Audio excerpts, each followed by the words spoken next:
काम कर पाए बिना।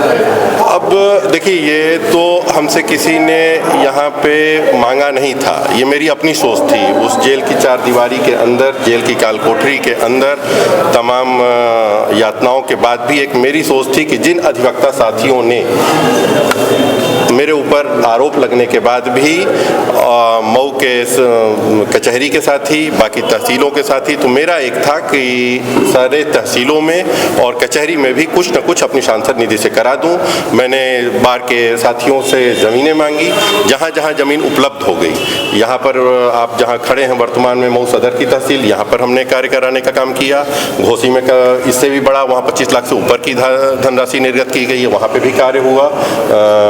मोहनदाबाद गोना में भी वैसे ही है, रसड़ा में भी वैसे ही काम चल रहा है। मधुबन में काम नहीं हो पाया क्योंकि वहाँ पे कुछ तकनीकी दिक्कत थी भूमि की उपलब्धता में, उस वजह से वहाँ कार्य नहीं हो पाया।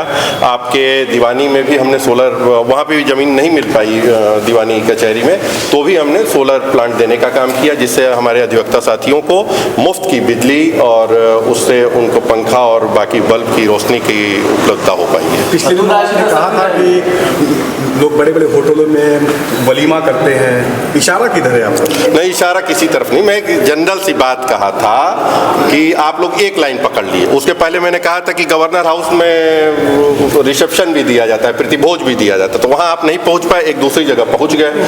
तो मेरा एक कहना था कि जो भी पूर्वांचल में मैं अधिकतर देखा हूँ, जो बड़े राजनेता हैं, जो बड़े राजनीतिक परिवार से आते हैं, वो जब उनके पे कोई मुसीबत आती है तो वो इसी जनता के बीच में आते हैं, फरियाद करते हैं, अपनी झोली को फैलाते हैं और कहते हैं कि मेरे पर यह दिक्कतें आ रही हैं। लेकिन जब उनके परिवार में शुभ का कोई अवसर आता है तो वो चंद बड़े ओहदे पे बैठे हुए लोगों के साथ बंद कमरे में या 5 स्टार होटल में, 5 सितारा रेस्तरां में अपने परिवार और चंद बड़े ओहदों के लोगों के साथ अपना कार्यक्रम कर लेते हैं, जनता के बीच में नहीं जाते।